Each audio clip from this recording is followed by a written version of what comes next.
हे मनुष्य, आज के मन्नत सभा में मैं ईश्वर पुत्र आदि श्री अरुण आपका हार्दिक स्वागत करता हूं। आज की सभा में आपको कुछ चेतावनी तथा कुछ उपहार मिलने वाले हैं ताकि आप सर्वशक्तिमान परमेश्वर के आने से पहले तैयारी कर लें।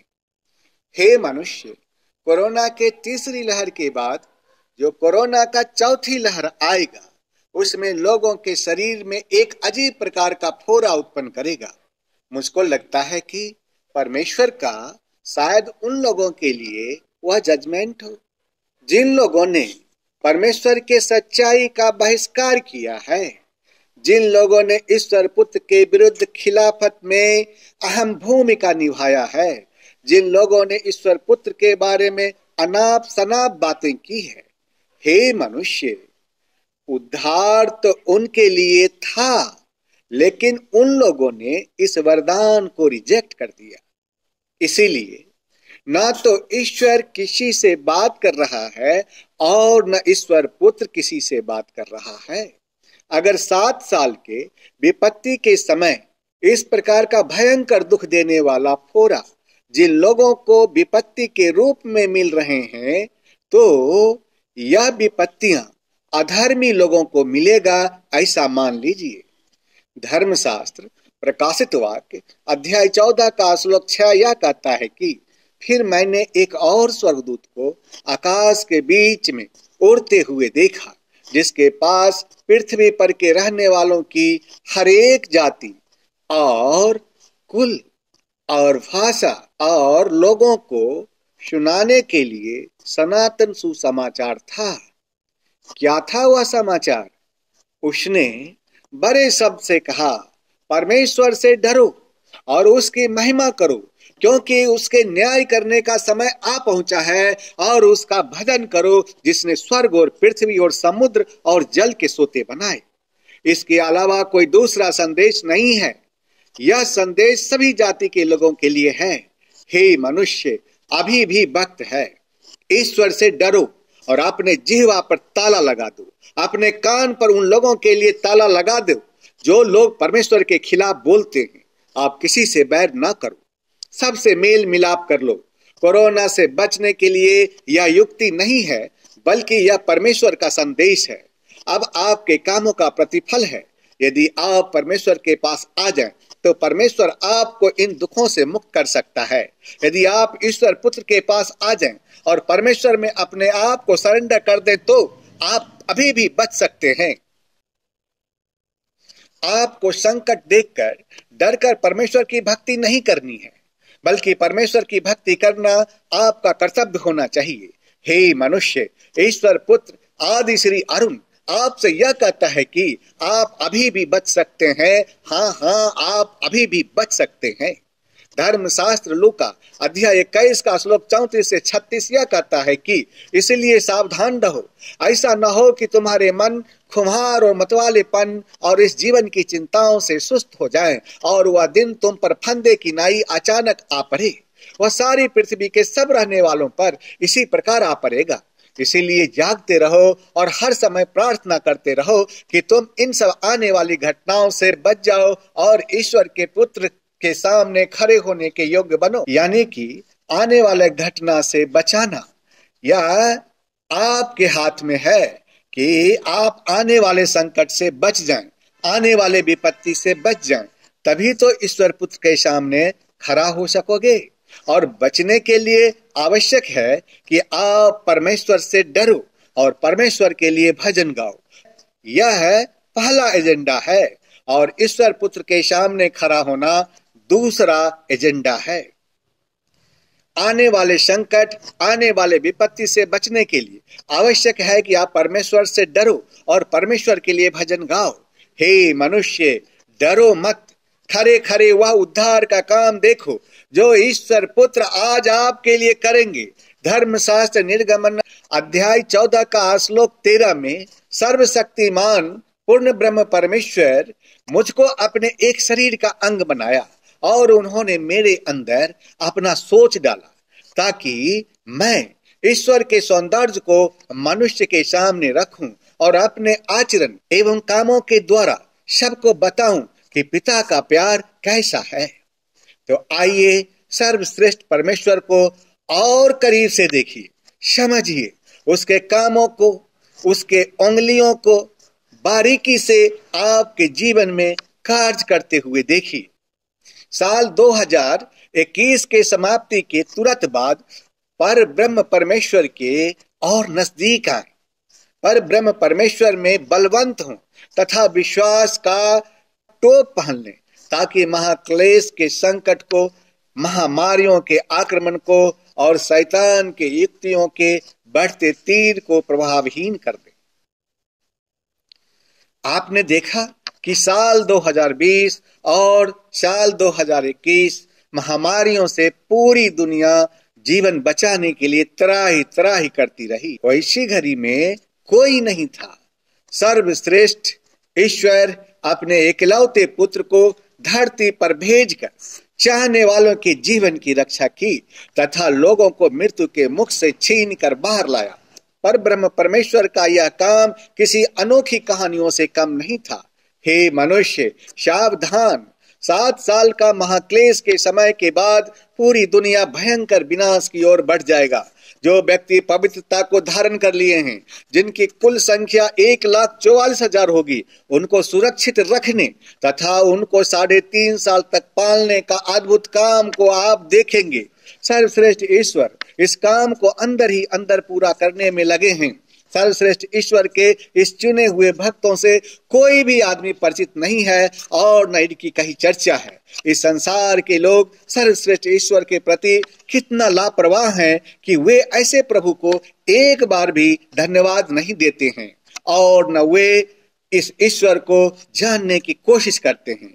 वे अपने कामनाओं के अनुसार भिन्न भिन्न देवी देवताओं की पूजा करते हैं, जो अर्धदेव हैं, जिनके पास अपनी शक्ति नहीं है, बल्कि वे भी इन्हीं सर्वश्रेष्ठ ईश्वर से थोड़ी सी शक्ति लेकर के लोगों का कल्याण करते हैं, किंतु उस व्यक्ति का पूजा अविधि पूर्वक है। अब जरा सोचिए, यदि पूजा ही अविधि पूर्वक है तो उसका फल क्या मिलेगा? उस सर्वश्रेष्ठ ईश्वर की योजना को अगर आप बारीकी से जानने का प्रयास करें तो आपको पता चलेगा कि इनकी योजना में प्रत्येक मनुष्य के लिए जीवन है, लेकिन पूरा संसार शैतानों के बस में है। वे सभी लोगों को ऐसे भ्रमित कर रखा है कि उन्हें संसार तथा संसार के नियमों से समझौता करके रहना पड़ता है। यह जानने के बाद भी शैतान ने जो उनके लिए योजना बनाया है, उसमें मनुष्य के लिए मृत्यु है, मृत्यु। लेकिन साल 2022 में जैसे जैसे विपत्तियां बढ़ेगी, वैसे वैसे लोग पश्चाताप की दशा में आएंगे और वे पवित्रता को धारण करेंगे तथा अपना नाम जीवन की पुस्तक में दर्ज करवाएंगे। लेकिन जैसे ही लोगों के मन में सर्वश्रेष्ठ ईश्वर में समर्पण का भाव जगेगा, वैसे ही शैतान घात लगाकर बैठा है कि उसको नष्ट कर दे। लेकिन जैसे ही लोग सर्वश्रेष्ठ ईश्वर में समर्पण का भाव उत्पन्न करेंगे, वैसे ही सर्वश्रेष्ठ ईश्वर उन लोगों को शैतान से बचाकर ईश्वर के सिंहासन के पास पहुंचा देंगे, ताकि वे 3.5 साल तक पाली जाए। जो लोग सर्वश्रेष्ठ ईश्वर के द्वारा 3.5 साल के लिए उठा लिए गए, वे शैतान तथा ईश्वर के विरोधी कली पुरुष से लड़ेंगे। वे इस पृथ्वी को उथल पुथल करेंगे तथा इस पृथ्वी को रिक्रिएट करेंगे और इस पृथ्वी को संतों के रहने के लायक बनाएंगे। इसीलिए बिना विनाश का निर्माण कभी भी संभव नहीं है। ईश्वर पुत्र लोगों के मन को पवित्र बनाने के लिए कहेंगे तथा अपने मन को सर्वश्रेष्ठ ईश्वर की ओर फिराने के लिए कहेंगे। लेकिन यदि लोगों ने ईश्वर पुत्र का बात नहीं माना तो सर्वश्रेष्ठ ईश्वर यह कहता है कि हे मनुष्य, ऐसा न हो कि मैं आकर धरती का सत्यानाश करूं। इससे पहले जो पृथ्वी सत्यानाश के लिए छोड़ दिया जाए, सर्वश्रेष्ठ ईश्वर अपने इकलौते बेटे को धरती पर भेजकर आपसे बातें की। ईश्वर पुत्र लोगों को चेतावनी देंगे और जो लोग ईश्वर पुत्र के शरीर को नुकसान करने का प्रयास करेंगे, उनके मुंह से आग निकलेगी जो विरोधी अथवा शत्रु को भस्म करेगी या फिर वे मार डाले जाएंगे। क्योंकि ये सर्वश्रेष्ठ परमेश्वर का एक विशेष उद्देश्य लेकर धरती पर उस समय तक रहेंगे जब तक कि सर्वश्रेष्ठ परमेश्वर की योजना पूरी नहीं हो जाती। इसीलिए हे धरती पर रहने वाले लोगों, बहुत स्पष्टता से उस सर्वश्रेष्ठ परमेश्वर के डिवाइन प्लान को समझने की कोशिश करना कि सर्वशक्तिमान परमेश्वर का यह संदेश संपूर्ण विश्व के लोगों के लिए है। हे मनुष्य, आज आपको ईश्वर पुत्र के गीली आंखों में परब्रह्म परमेश्वर के आंखों में देखना है। परब्रह्म परमेश्वर का आंख गीली नहीं, बल्कि वह आग का ज्वाला है जो आपको स्तंभित कर देगा। आज जो कबूतर की तरह नम आंखें वाला व्यक्ति आपके सामने खड़ा है, वह केवल कबूतर की तरह नम आंखें वाला व्यक्ति नहीं है, बल्कि वो भी है जो आग का ज्वाला है। वह व्यक्ति केवल कार पर बैठने वाला व्यक्ति नहीं है, बल्कि वह घोड़े पर भी बैठने वाला व्यक्ति है। एक साउल नाम का व्यक्ति था जो घोड़े पर बैठा करता था। बहुत सुख उठाया धरती का। ईश्वर ने कहा, ऐ नीचे उतर। ईश्वर अपनी ज्वाला के एक ही रोशनी में उसके आंखों को चौंधिया दिया। नीचे गिर पड़ा साउल बेचारा। वो साउल बेचारा नीचे गिर पड़ा और उसके बाद वह जिंदगी भर घोड़े पर चलता रहा। हे मनुष्य, आज मैं आपसे यह पूछता हूं कि कब तक गधे पर बैठने वाले पर यकीन करोगे? घोड़े वाले ईश्वर पर कब यकीन करोगे? आज जो व्यक्ति आपके सामने खड़ा है, उसका नाम आंख का ज्वाला है, और वह कार पर बैठने वाला व्यक्ति नहीं, बल्कि वह घोड़े पर बैठने वाला व्यक्ति है। इसके सर पर एक नहीं कई राज मुकुट हैं। वह कार पर नहीं बल्कि घोड़े पर बैठा है। वह अकेला भी नहीं है, बल्कि उसके साथ बहुत बड़ी सेना है जो श्वेत मलमल का ड्रेस पहनकर घोड़े पर बैठा है। वह इस विश्वासी जगत में दूसरा हमला है जो विराट पुरुष के 3 अंश से अपने रूप को रचकर धरती पर आया है, जो उसी विराट पुरुष के 1 अंश से अपने रूप को रचकर आया है। वह सबके बीच है, परंतु उनको कोई देख नहीं सकता, क्योंकि उन्होंने अपने आप को छिपा कर रखा है और राज सिंहासन पर बैठा है। जो व्यक्ति विराट पुरुष के 3 अंश से मनुष्य रूप रचकर आया है, वह राज सिंहासन के दाहिनी ओर बैठा है, और उन दोनों को एक दूसरे के साथ मिलकर एक दूसरे में समा जाना है। तब यह दुनिया 7 साल के महाक्लेश के बाद महाविनाश की ओर कदम बढ़ाएगी। इसीलिए ईश्वर का पहला अवतार और दूसरा अवतार दोनों ही जगत में आया है। एक परब्रह्म का पहला अवतार है जिसको फर्स्ट बॉर्न कहते हैं, तथा दूसरा फर्स्ट बॉर्न का पहला अवतार है जिसको विराट पुरुष कहते हैं। दोनों को मिलकर एक हो जाना है, यानी कि फुल फॉर्म ऑफ विराट पुरुष, जिसको एक नई धरती और एक नई आकाश की रचना करना है, जिस पर साधु पुरुष और ईश्वर का विश्वास योग्य धर्मी पुरुष को रहना है। वे कभी फर्स्ट बॉर्न का रूप दिखाएंगे, तो कभी विराट पुरुष का, तो कभी कल्कि अवतार का रूप दिखाएंगे। नम आंखों वाला रूप आपके नव चेतना के लिए है, या आपको अपने व्यापक ज्ञान के द्वारा आपके अंदर पवित्र आत्मा को महसूस करवाएगा। और वह आग की ज्वाला समान आंख वाला व्यक्ति है जो सबको जला देने वाला है। वह कार पर भी बैठा है और वह घोड़े पर भी बैठा है। वह कबूतर की तरह आता है और वह आग की तरह भी आता है।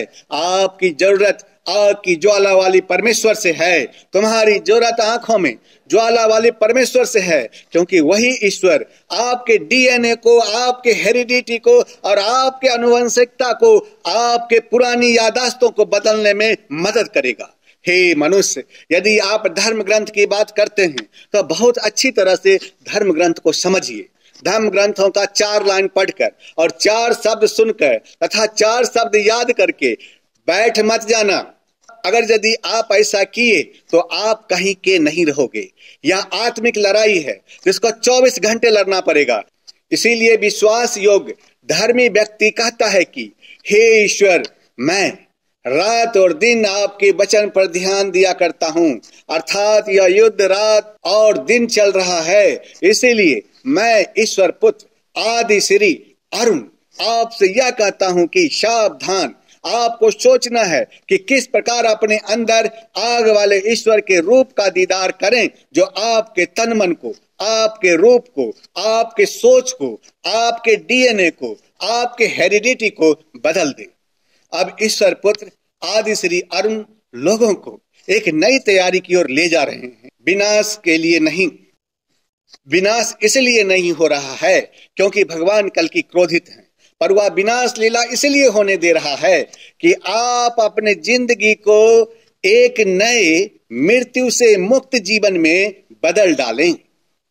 इसके लिए एक नई सोच को अपनाकर एक नई साधना को सिद्ध करने में जुट जाएं। वर्ष 2021 के 31 दिसंबर तक संकटों से भरा दिन है।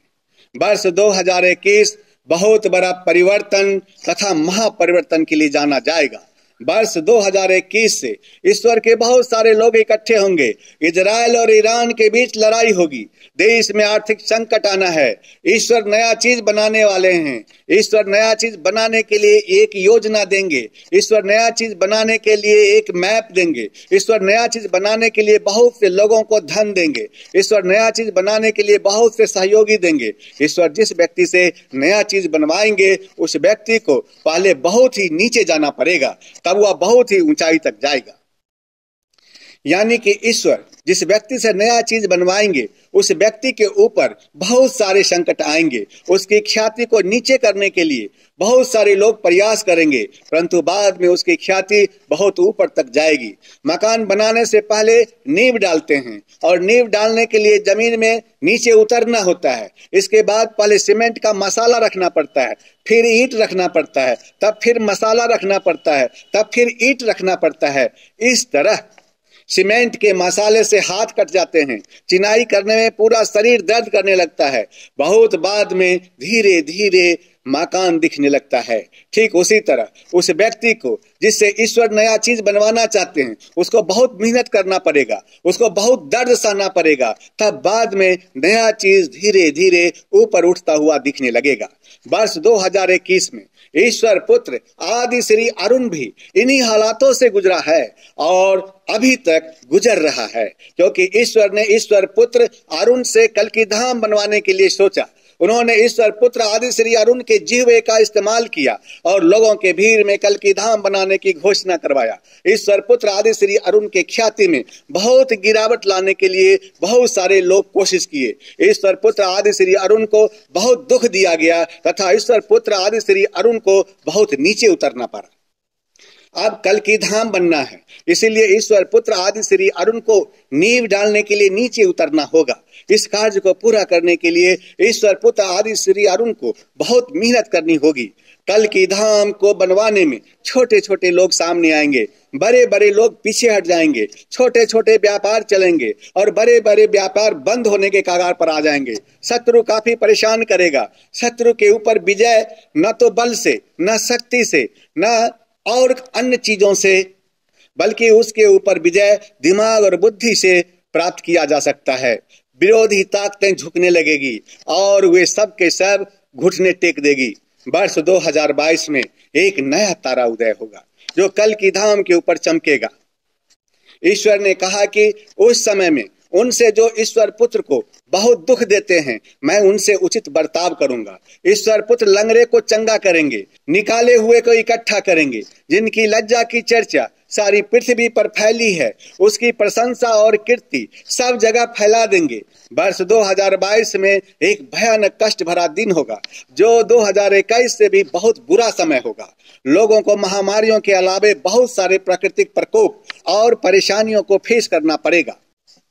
आने वाले 2 साल 2022 और 2023 पूरे धरती के लोगों के लिए बहुत ही संकट का दिन है। वर्ष 2022 और वर्ष 2023 के दुख वाले समय को लोग कभी भी नहीं भूलेंगे। इन 2 सालों में वर्ष 2022 सबसे ज्यादा खराब समय होगा।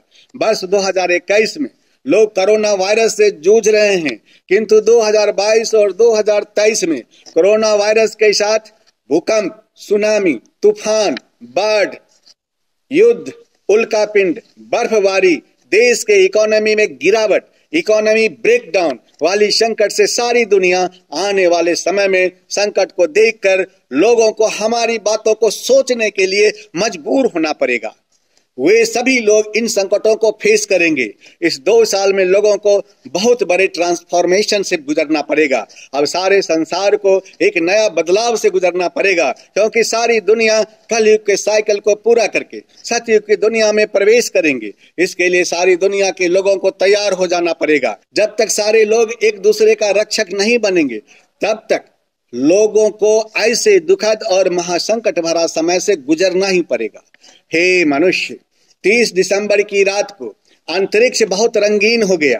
30 दिसंबर की रात को एक दुर्लभ नजारा आकाश में देखने को मिला। उस रात 6 ग्रह एक साथ चलना शुरू कर दिया।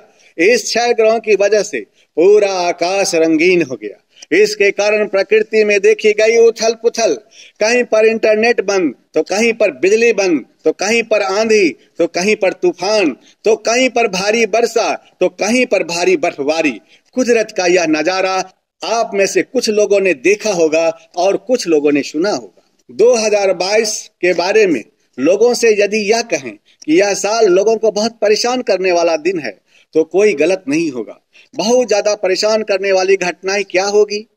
तो इसके जवाब में मैं यह कहूंगा कि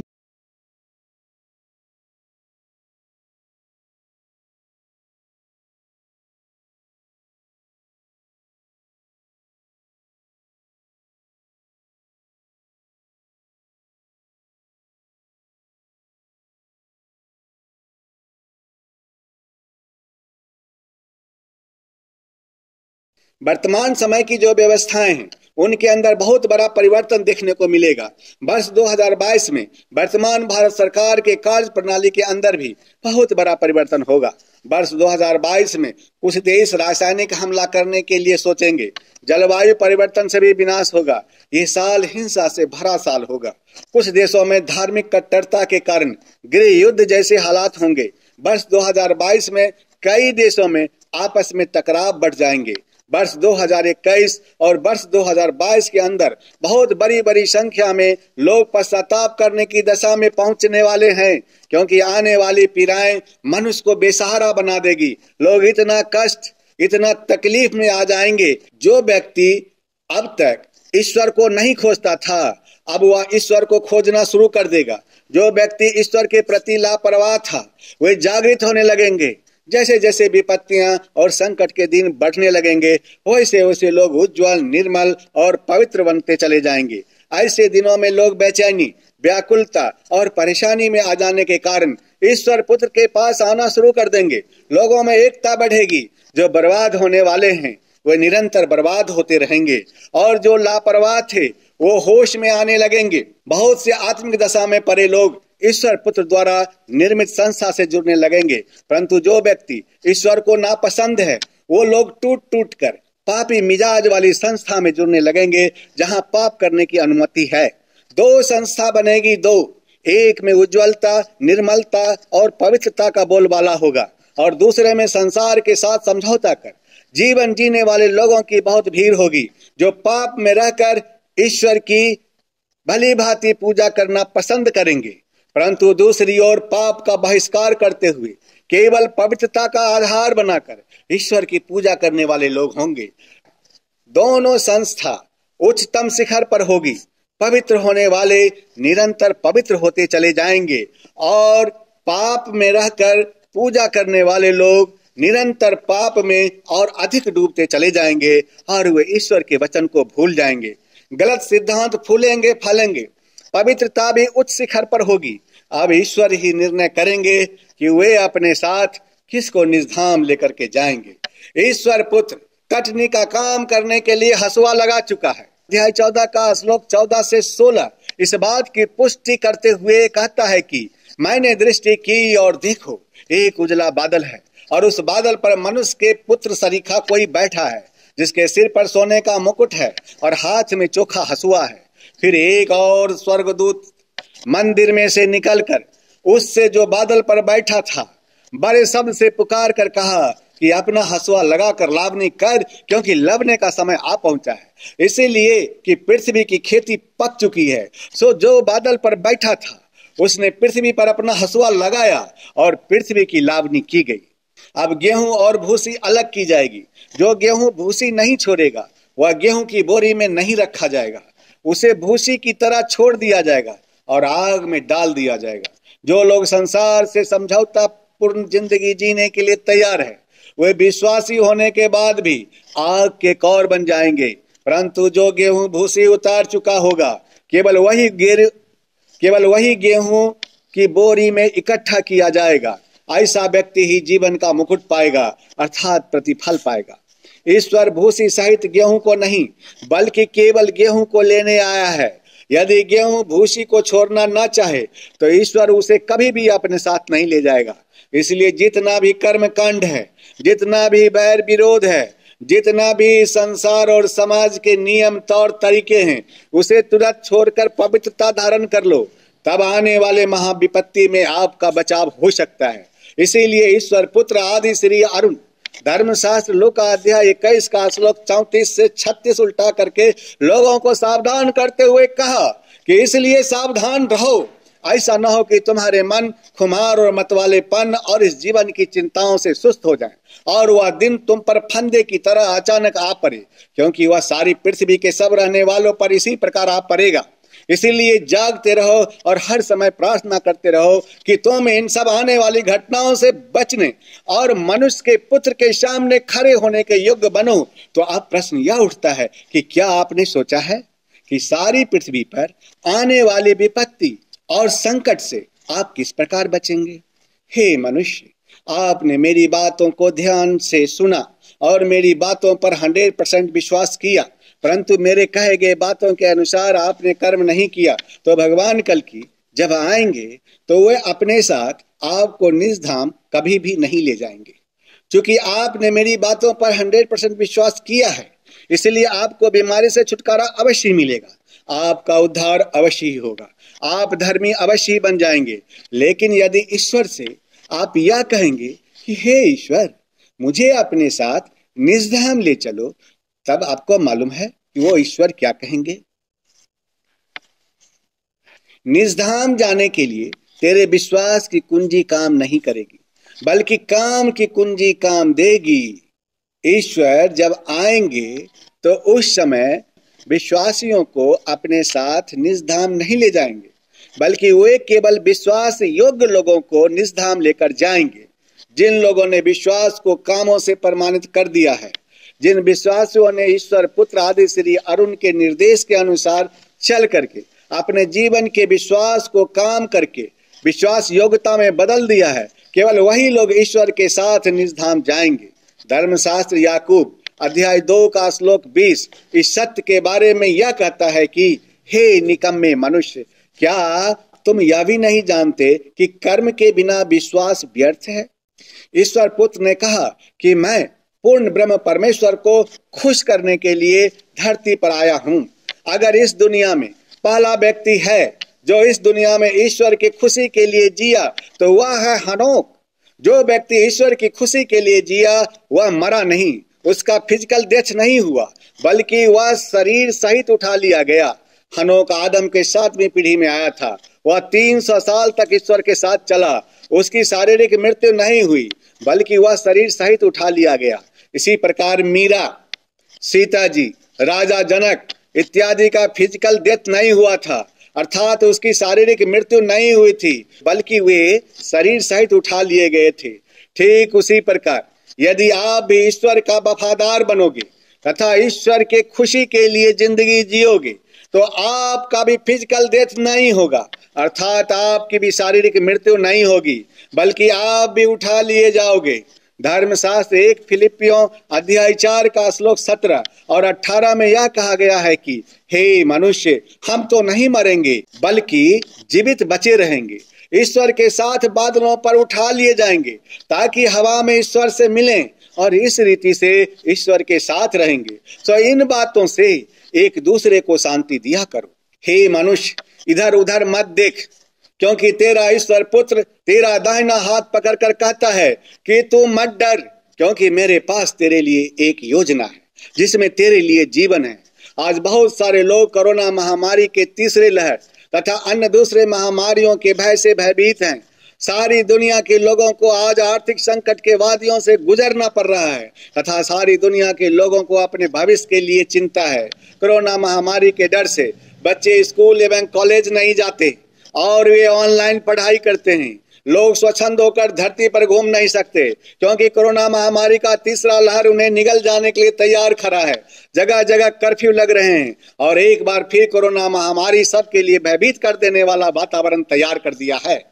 मैं आप लोगों से यह कहना चाहता हूं कि डर की जगह आप ईश्वर पुत्र आदि श्री अरुण के अध्यक्षता में साधना को सिद्ध कर लो और अपने इम्यून सिस्टम को, अपने इम्यून पावर को स्ट्रांग कर लो।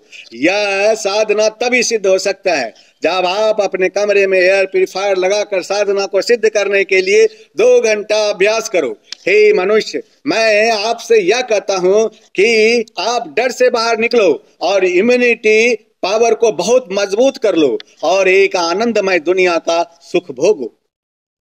हे मनुष्य, हो सकता है कि आप में से कोई मुझको मोबाइल पर देख रहा हो, आप में से कोई मुझको YouTube पर देख रहा हो, या आप में से कोई मुझको Facebook पर देख रहा हो, या हो सकता है कि आपकी जिंदगी में किसी तरह की निराशा हो या आपके अंदर कोई ऐसी चिंताएं हो जो आपको अंदर ही अंदर खोखला कर रही हो, या आपको फ्यूचर का डर लग रहा हो। उनके लिए मुझको यह कहना है कि जो बात धर्मशास्त्र फिलिपियों में लिखा गया है कि ये भाई, जो बात अच्छी है, सुहावनी है, भली है, मनभावनी है, पवित्र है, आदरणीय है, केवल उन्हीं बातों पर ध्यान दो। क्योंकि बाइबल आपको निर्देश देती है कि आप सब बातों का ध्यान मत दो। क्या आपको मालूम है, जिंदगी तभी खूबसूरत बनती है जब हर एक चीजों में से कुछ चीजों का नजरअंदाज किया जाता है। अगर आप हर चीज पर ध्यान दोगे तो ना चाहते हुए भी आपके अंदर ऐसी बातें आएगी जिसको आप सुनना नहीं चाहते हो। हे मनुष्य, आज मैं जिस चीजों की बात कर रहा हूं वह फिलिपियों अध्याय 4 का श्लोक 1 से 9 से है। आप केवल आत्मिक स्थिरता के आनंद की बात करो। अब प्रश्न यह उठता है कि आत्मिक स्थिरता का अर्थ क्या है? एक ऐसा विश्वास जो स्थिर रहता है और विषम परिस्थितियों में डगमगाता नहीं, जो संदेह से मुक्त होता है या परमेश्वर के साथ निरंतर और विश्वास योग संबंध का परिणाम है। धर्मशास्त्र याकूब अध्याय 1 का श्लोक 6 आत्मिक अस्थिरता की बात करता है, जो इसके विपरीत है। आत्मिक अस्थिरता में संदेह मिला होता है और यह समुद्र के लहर के समान है जो हवा से उठता और उछलता है, वह ऊपर नीचे होता रहता है। ऐसे लोगों का विश्वास एक दिन बहुत बड़ा होगा और अगले दिन या अगले ही पल मन में संदेह आते ही वह नीचे पहुंच जाएगा और यह ऐसे ही चलता रहता है। क्या आप जानते हैं कि क्या ऐसी बातें हैं जो आत्मिक अस्थिरता को लेकर आती है? कैसे हम अपनी आत्मिक स्थिरता को बनाए रख सकते हैं? कैसे हम विषम परिस्थिति में डगमगा नहीं सकेंगे? क्योंकि यहाँ लुभावने वाला संसार है, आपका पापी स्वभाव है और शैतान है जो आपको नीचे लाने की पूरी कोशिश कर रहे हैं। धर्मशास्त्र में पौलुस 3 नियम बताया है जिससे आप आत्मिक स्थिरता को बनाए रख सकते हो। नंबर 1, जिनमें मेरा जी लगा रहता है, जो मेरे आनंद और मुकुट हो। इसीलिए हे भाइयों, परमेश्वर में इसी प्रकार स्थिर रहो। नंबर 2, आप सभी लोग परमेश्वर में एक मन से रहें। नंबर 3, हे भाई, तो उन स्त्रियों की सहायता कर जिसने तुम्हारे साथ सुसमाचार फैलाने में, महाक्लेश में और तुम्हारे लिए सभी सहकर्मियों के साथ परिश्रम किया है और जिनका नाम जीवन की पुस्तक में लिखा हुआ है। नंबर 4, प्रभु में हमेशा आनंदित रहो। और नंबर 5, आपकी कोमलता सब मनुष्यों के ऊपर प्रकट हो, क्योंकि प्रभु के आने का दिन निकट है। धर्मशास्त्र फिलिपियों अध्याय 4 का श्लोक 1 से 5 उल्टा करके देखो। अब प्रश्न यह उठता है कि प्रतिकूल परिस्थितियों में आप किस प्रकार प्रसन्न रहेंगे? इसके जवाब में धर्मशास्त्र हबक्कुक अध्याय 3 का श्लोक 17 और 18 में यह कहा गया है कि क्योंकि चाहे अंजीर के वृक्षों में फूल न लगे और न दाखलताओं में फल लगे, जलपाई के वृक्ष में केवल धोखा पाया जाए और खेतों में अन्न न उपजे, भेड़शालाओं में भेड़ बकरियां ना रहे और न थानों में गाय बैल हों, तब भी मैं ईश्वर के कारण आनंदित और मगन रहूंगा और अपने उद्धारकर्ता परमेश्वर के द्वारा अति प्रसन्न रहूंगा। यानी कोई भी परिस्थिति हो, अच्छी हो या बुरी, मैं हर परिस्थिति में परमेश्वर के कारण आनंदित और मगन रहूंगा। धर्मशास्त्र भजन संहिता अध्याय 16 का श्लोक 11 ने कहा कि तेरे निकट आनंद की भरपूरी है। परमेश्वर की उपस्थिति में आनंद है और वह चाहता है कि जब आपकी उपस्थिति में हो तो संसार में अपनी परिस्थितियों को ना देखो। संसार में ऐसा कुछ नहीं जो आपको सच्चा आनंद दे, बल्कि आप परमेश्वर की उपस्थिति में आनंद को प्राप्त कर सकोगे। अपने आप को उन सब बातों से ताजा करो जो परमेश्वर ने आपके लिए दिया है, किया है, करता है और भविष्य में करेगा। कुछ लोगों का यह कहना है कि यह तो हो ही नहीं सकता। पौलुस व्यवहारिक व्यक्ति नहीं है। असल जिंदगी में आओ और देखो कि कितनी परेशानियां हैं। एक संस्था ने लोगों की चिंताओं पर एक सर्वे किया। उसके अनुसार लोगों का करीब 92% चिंताएं ऐसी है जो वास्तव में है ही नहीं। अधिकतर लोगों के सोच की उपज है ऐसी चिंताएं जो है ही नहीं या जो हुई ही नहीं, या फिर ऐसी है जिनके बारे में लोग कुछ कर ही नहीं सकते। इसीलिए सिर्फ 8% ऐसी परेशानियां हैं जिसके बारे में लोग चिंता कर सकते हैं। पौलुस यहाँ यीशु की तरह चिंता ना करने की आज्ञा देता है। धर्मशास्त्र मत्ती अध्याय 6 का श्लोक 25 से 28 यह कहता है कि इसीलिए मैं तुमसे कहता हूं कि अपने प्राण को बचाने के लिए चिंता ना करना कि हम क्या खाएंगे और क्या पिएंगे और अपने शरीर के लिए क्या पहनेंगे। क्या प्राण भोजन से और शरीर बस से बढ़कर नहीं? आकाश के पक्षियों को देखो, वे न बोते हैं, न काटते हैं और न खत्तों में बटोरते हैं, तो भी तुम्हारा पिता उनको खिलाता है। क्या तुम उनसे अधिक मूल्यवान नहीं हो? तुम में कौन है जो चिंता करके अपनी आयु को एक घड़ी भी बढ़ा ले? जब तुम्हारा उस पर कोई कंट्रोल है ही नहीं तो चिंता करके तुम क्या कर लोगे? हे मनुष्य, आपकी समस्या है आपके अंदर कम विश्वास का होना। इसे आत्मिक अस्थिरता कहते हैं। यही आपके चिंता का कारण है।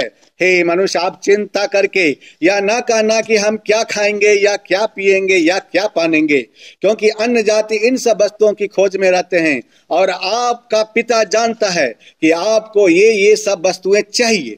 इसीलिए पहले आप उसके राज्य को, उसके धर्म की खोज करो तो ये सब वस्तुएं तुम्हारे लिए अपने आप मिल जाएंगी। इसलिए कल के लिए चिंता ना करो, बल्कि कल का दिन अपनी चिंता स्वयं कर लेगा। आज के लिए आज ही का ही दुख बहुत बड़ा है। तुम्हारा परम पिता परमेश्वर जानता है कि तुम्हें ये सब वस्तुएं चाहिए। इसलिए पहले तुम उसके राज्य की खोज करो, उसके धर्म की खोज करो, तो ये वस्तुएं आपको अपने आप मिल जाएगी। इसलिए कल के लिए चिंता ना करो, क्योंकि कल का दिन अपनी चिंता स्वयं कर लेगा। आज के लिए आज का ही दुख बहुत है। धर्मशास्त्र मत्ती अध्याय 6 का श्लोक 31 से 34 उलट करके देखो। हे धरती पर बिखरे हुए लोगों, बाइबल का क्या अर्थ होता है, क्या आपको मालूम है? राजेश जी, आप बाइबल का स्पेलिंग बताओ। BIBLE अर्थात basic instruction before living the world. इस संसार को छोड़ने से पहले इस संसार में रहने के लिए जो निर्देश है उसको जानिए कि आपको संसार में कैसे रहना है। जब कभी भी आप बाइबल को खोलेंगे तब इस बाइबल में से एक प्रकाश निकलेगा और यह प्रकाश आपका मार्गदर्शन करेगा। इस प्रकाश में एक ऐसी खूबी है कि जब आप मौत की वादियों से भी गुजरोगे तो भी यह प्रकाश आपका मार्गदर्शन करेगा। हे मनुष्य, क्या आप जानते हैं अगर सूर्य प्रकाश न दे तो इसका पृथ्वी पर के लोगों के ऊपर क्या प्रभाव पड़ेगा? हे मनुष्य, क्या आप जानते हैं कि अगर सूर्य प्रकाश न दे तो इसका पृथ्वी के लोगों के ऊपर क्या प्रभाव पड़ेगा? यदि आपको मालूम नहीं है तो उसे ध्यान से सुनिए। जब सूर्य प्रकाश देना बंद कर देगा तो 3 दिन के बाद अर्थात चौथे दिन पेड़ पौधे में होने वाले प्रकाश संश्लेषण की क्रिया बंद हो जाएगी। प्रकाश संश्लेषण क्रिया में क्या होता है, क्या आपको मालूम है? पेड़ पौधे सूर्य के प्रकाश में हवा से कार्बन डाइऑक्साइड लेता है, किसके द्वारा? पत्तियों के द्वारा, और ऑक्सीजन छोड़ता है। प्रकाश संश्लेषण क्रिया बंद हो जाने की वजह से हवा में ऑक्सीजन की मात्रा बहुत कम हो जाएगी, जिससे पृथ्वी पर रहने वाले लोग ऑक्सीजन के अभाव में बेहोश होने लगेंगे और अंत में मर जाएंगे। पृथ्वी ठंडी हो जाएगी और पृथ्वी पर के सभी जीव जंतु नष्ट हो जाएंगे और अंत में पृथ्वी पर जीवन नष्ट हो जाएगा। इसीलिए ईश्वर ने जीवन देने के उद्देश्य से ही आकाश में सूर्य को स्थापित किया। ठीक इसी तरह यदि पृथ्वी पर से बाइबल को हटा दिया जाए तो पृथ्वी पर जीवन नष्ट हो जाएगा। दुनिया में जितने भी धर्म ग्रंथ हैं वे सभी एकमात्र ईश्वर की प्रेरणा से लिखी गई है, जिसका दो उद्देश्य है। दो उद्देश्य, पहला पृथ्वी पर जीवन का अंत नहीं हो, और दूसरा धरती पर मनुष्य को किस प्रकार रहना चाहिए, प्रकाश बनकर मनुष्य को मार्गदर्शन करना। हे धरती पर बिखरे हुए लोगों, बाइबल का क्या अर्थ होता है क्या आपको मालूम है? अब समझ में आया? धर्मशास्त्र यह कहता है कि हर परिस्थिति में, चाहे वह दुख हो या सुख हो या सम हो, हर परिस्थिति में चाहे दुख हो या सुख हो या सर्दी हो या गर्मी हो या मान हो या अपमान हो या लाभ हो या हानि हो, उसमें आप सम रहिए। सुख हो या दुख हो, इसको जीव नहीं भोगता है। इसको शरीर के ज्ञानेंद्रियां, मस्तिष्क को सूचना देता है और इस सूचना को प्राप्त करके मन दुख या सुख को भोगता है। यह सुख और दुख, लाभ और हानि जीव नहीं भोगता है। अगर यदि गीता की बात करें तो आपको पता चलेगा कि गीता मनुष्य को जीवन जीने की कला सिखाता है। अगर यदि कुरान की बात करें तो आपको पता चलेगा कि कुरान मनुष्य को जीवन जीने की कला सिखाता है। अगर यदि गुरु ग्रंथ साहिब की बात करें तो आपको पता चलेगा कि गुरु ग्रंथ साहिब मनुष्य को जीवन जीने की कला सिखाता है। सभी धर्म ग्रंथ में केवल एक ही ईश्वर के अस्तित्व को बताया गया है। यदि वेद की बात करें तो वेद कहता है एकम सत्य, अर्थात ईश्वर केवल एक है। यदि गीता की बात करें तो गीता कहता है कि ईश्वर केवल एक है। यदि बाइबल की बात करें तो बाइबल कहता है कि ईश्वर केवल एक है। यदि कुरान की बात करें तो कुरान कहता है कि ईश्वर केवल एक है। यदि गुरु ग्रंथ साहिब की बात करें तो गुरु ग्रंथ साहिब कहता है कि ईश्वर केवल एक है। हे मनुष्य, जब आप धर्म ग्रंथ के शब्द रूपी प्रकाश में चलेंगे तब आप देखेंगे कि आपको वह कैसे जीवित रखेगा। यह आपके प्राण तथा आपके मन का सबसे आवश्यक पोषक चीज है। इसके बिना आप मर जाएंगे। धर्मशास्त्र उत्पत्ति अध्याय 2 का श्लोक 17 में वो ईश्वर जो कहता है वो हो जाता है। उन्होंने अपने मुख से कहा कि भले या बुरे ज्ञान के वृक्ष का फल तू कभी ना खाना, क्योंकि जिस दिन तू उसका फल खाएगा उसी दिन अवश्य ही मर जाएगा। धर्मशास्त्र उत्पत्ति अध्याय में ही शैतान ने कहा कि आप अवश्य ही नहीं मरोगे। धर्मशास्त्र उत्पत्ति अध्याय 3 का श्लोक 4 उलट करके देखो। धर्मशास्त्र उत्पत्ति अध्याय 3 का श्लोक 4 के अनुसार तब सर्प ने स्त्री से कहा तुम निश्चय ही ना मरोगे। अर्थात मनुष्य के जीवन में दो लोग मनुष्य के लिए योजना बनाता है। पहला है ईश्वर और दूसरा है शैतान। ईश्वर के पास मनुष्य के लिए एक योजना है। धर्मशास्त्र यिर्मयाह अध्याय 29 का श्लोक 11 में इस बात का वर्णन है। धर्मशास्त्र यिर्मयाह अध्याय 29 का श्लोक 11 यह कहता है कि जो कल्पनाएं मैं तुम्हारे विषय में करता हूं उन्हें मैं जानता हूं, वे हानि के नहीं बल्कि कुशल के हैं। यानी कि इस योजना में जिंदगी है। परमेश्वर ने आपके लिए जो योजना बनाया है उसमें जिंदगी है। लेकिन कोई और है जिसको शैतान कहते हैं, जो आपके लिए योजना बना रहा है। उसके योजना में आपके लिए मृत्यु है भाई, मृत्यु। क्योंकि तुम्हारा विरोधी शैतान गरजने वाले सिंह के समान इस खोज में रहता है कि किसको फाड़ खाए। धर्मशास्त्र 1 पतरस अध्याय 5 का श्लोक 8 उल्टा करके देखो। परमेश्वर आपको बचाना चाहते हैं और शैतान आपको नष्ट करना चाहता है, लेकिन आप स्वयं को बचाने या स्वयं को नष्ट करने के लिए स्वतंत्र हैं। क्यों? क्योंकि स्वतंत्रता ईश्वर का मनुष्य के लिए एक बहुत बड़ा उपहार है। निर्णय आपको करना है कि आप परमेश्वर के तरफ जाएंगे या शैतान के तरफ जाएंगे। लेकिन परमेश्वर ने मनुष्य से कहा कि तुम जिंदगी को चुनो। हे मनुष्य, आप यदि आदम से पूछो कि तेरा बचपन कैसा था तो वह अपने बचपन के दिन को एक्सप्लेन नहीं कर पाएगा, क्योंकि वह जन्मा ही बड़ा। और यीशु कभी बूढ़ा नहीं हुआ, वह जवानी में ही चला गया। परंतु यीशु ने आपको बचपन क्यों दिखाया? आदम की तरह वो डायरेक्ट पैदा क्यों नहीं हुआ? संसार में वह बच्चे की तरह क्यों आया?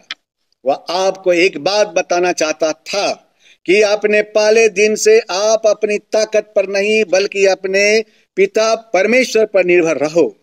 क्या आप जानते हो कि वह अपने पिता पर कितना निर्भर था? यदि मैं उनकी लिमिट बताऊंगा तो आप हैरान हो जाओगे, हैरान। क्या आप जानते हो कि प्रभु यीशु ने क्या कहा? तुम चिंता करके अपने आयु का एक घड़ी, अंग्रेजी में लिखा 1 घंटा भी नहीं बढ़ा सकते हो।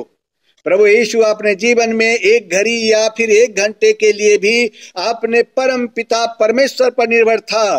ठीक उसी तरह भगवान कृष्ण 125 साल तक धरती पर शासन किए और धरती पर से वे वापस अपने निज धाम को लौटने वक्त भी बूढ़ा नहीं हुए थे।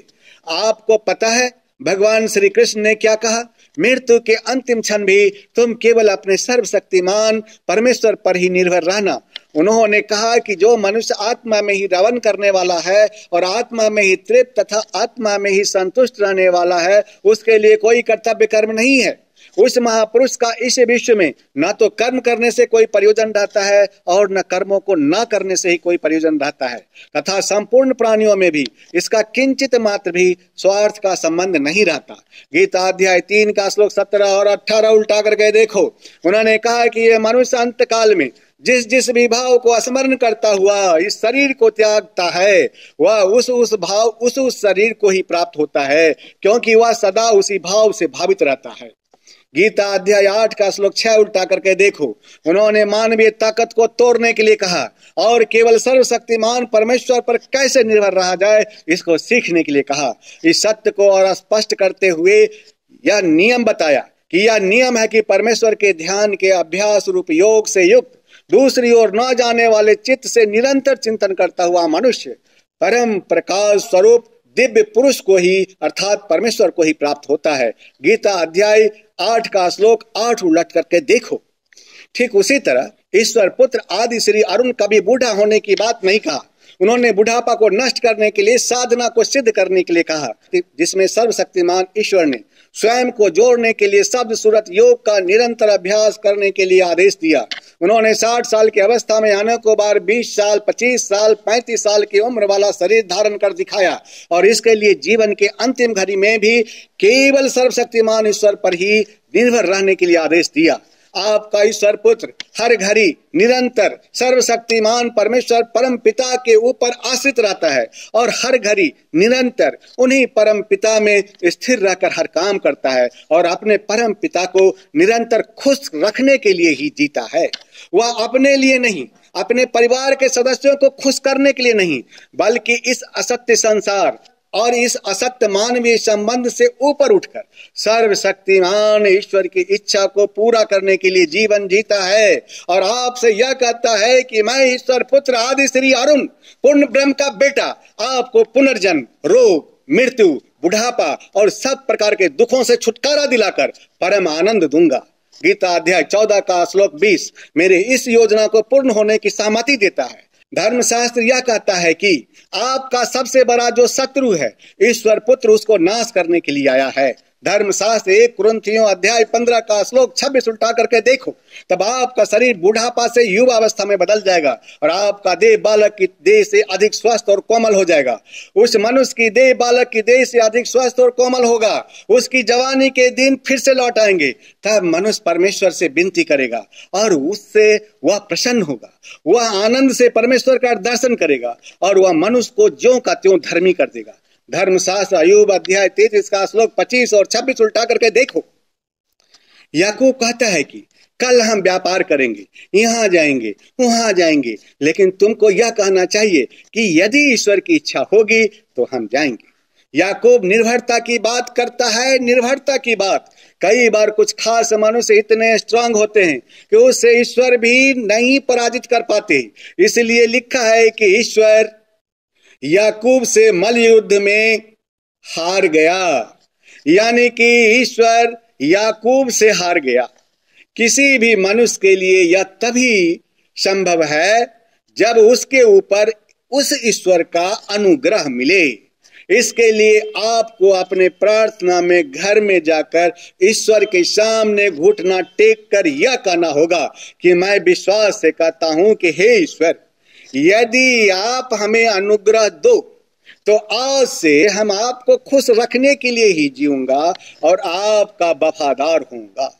ईश्वर से यदि आप ऐसा कहोगे तो ईश्वर आपको अपने साथ बिना मरे निजधाम लेकर के जाएंगे। हे मनुष्य, आपने मेरी बातों को ध्यान से सुना और मेरी बातों पर 100% विश्वास किया, परंतु मेरे कहे गए बातों के अनुसार आपने कर्म नहीं किया, तो भगवान कल की जब आएंगे तो वो अपने साथ आपको निजधाम लेकर के नहीं जाएंगे। क्योंकि आपने मेरी बातों पर 100% विश्वास किया है, इसलिए आपको बीमारी से अवश्य छुटकारा मिलेगा, आपका उद्धार अवश्य होगा, आप धर्मी अवश्य बन जाओगे। लेकिन यदि आप ईश्वर से यह कहोगे कि हे ईश्वर, आप अपने साथ मुझको निजधाम ले चलिए, तो वो ईश्वर आपसे कहेंगे कि निजधाम जाने के लिए तेरे विश्वास की कुंजी काम नहीं करेगी, बल्कि काम की कुंजी काम करेगी, काम की। ईश्वर जब आएंगे तो उस समय विश्वासियों को अपने साथ निजधाम लेकर नहीं जाएंगे, बल्कि वे केवल विश्वास योग्य लोगों को ही अपने साथ निजधाम लेकर जाएंगे। जिन लोगों ने विश्वास को कामों से प्रमाणित कर दिया है, जिन विश्वासियों ने ईश्वर पुत्र आदि श्री अरुण के निर्देश के अनुसार चलकर अपने जीवन के विश्वास को काम करके विश्वास योग्यता में बदल दिया है, केवल वही लोग ईश्वर के साथ निजधाम जाएंगे। धर्मशास्त्र याकूब अध्याय 2 का श्लोक 20 इस सत्य के बारे में यह कहता है कि हे निकम्मे मनुष्य, क्या तू यह भी नहीं जानता कि बिना कर्म का विश्वास व्यर्थ है। ईश्वर पुत्र ने कहा कि मैं पूर्ण ब्रह्म परमेश्वर को खुश रखने के लिए ही धरती पर आया हूं। अगर इस दुनिया में पहला व्यक्ति है जो इस दुनिया में ईश्वर के खुशी के लिए जिया तो वह है हनोक। जो व्यक्ति ईश्वर की खुशी के लिए जिया वह मरा नहीं, उसका फिजिकल डेथ नहीं हुआ, बल्कि वह शरीर सहित उठा लिया गया। हनोक आदम के 7वीं पीढ़ी में आया था, वह 300 साल तक ईश्वर के साथ चला, उसकी शारीरिक मृत्यु नहीं हुई, बल्कि वह शरीर सहित उठा लिया गया। ठीक इसी तरह मीरा इस धरती पर आई थी, वह भी ईश्वर को खुश करने के लिए जी। इसका परिणाम क्या हुआ? मीरा की भी शारीरिक मृत्यु नहीं हुई, मीरा का भी फिजिकल डेथ नहीं हुआ, बल्कि वह शरीर सहित भगवान कृष्ण में मिल गई। राजा जनक धरती पर आए थे, इनको तत्व ज्ञान प्राप्त था, वे भी ईश्वर को खुश करने के लिए जिया, उनकी भी शारीरिक मृत्यु नहीं हुई। राजा जनक का भी फिजिकल डेथ नहीं हुआ, बल्कि इनको विदेह कहा गया। सीता जी भी धरती पर आई थी, वह भी ईश्वर को खुश करने के लिए जी। इसका परिणाम क्या हुआ? सीता जी की भी शारीरिक मृत्यु नहीं हुई, सीता जी का भी फिजिकल डेथ नहीं हुआ, वह शरीर वापस चली गई। हे मनुष्य, आज यदि आप मेरे वचनों को सुनकर अपने कर्मों के द्वारा विश्वास योग्य बन जाओ, यदि आज आप मेरे वचनों को सुनकर ईश्वर का वफादार बन जाओ, यदि आप मेरे वचनों को सुनकर सारी जिंदगी केवल ईश्वर को खुश करने के लिए जियोगे, तो मैं ईश्वर पुत्र आदि श्री अरुण आपसे सच कहता हूं कि क्योंकि मैं नहीं मरता इसलिए तुम भी नहीं मरोगे, क्योंकि मेरा फिजिकल डेथ नहीं होता इसलिए तुम्हारा भी फिजिकल डेथ नहीं होगा, क्योंकि मेरी शारीरिक मृत्यु नहीं होती इसलिए तुम्हारा भी शारीरिक मृत्यु नहीं होगा। मैं ईश्वर पुत्र आदि श्री अरुण आपसे सच कहता हूं कि महाविनाश आने से पहले इसी शरीर में जीते जी विदाउट डेथ, बिना मरे तुम्हें अपने साथ निजधाम लेकर के जाऊंगा, और जो मेरी बातों को नहीं मानेगा वो इसी धरती पर नष्ट हो जाएगा। तथास्तु, अर्थात ऐसा ही हो।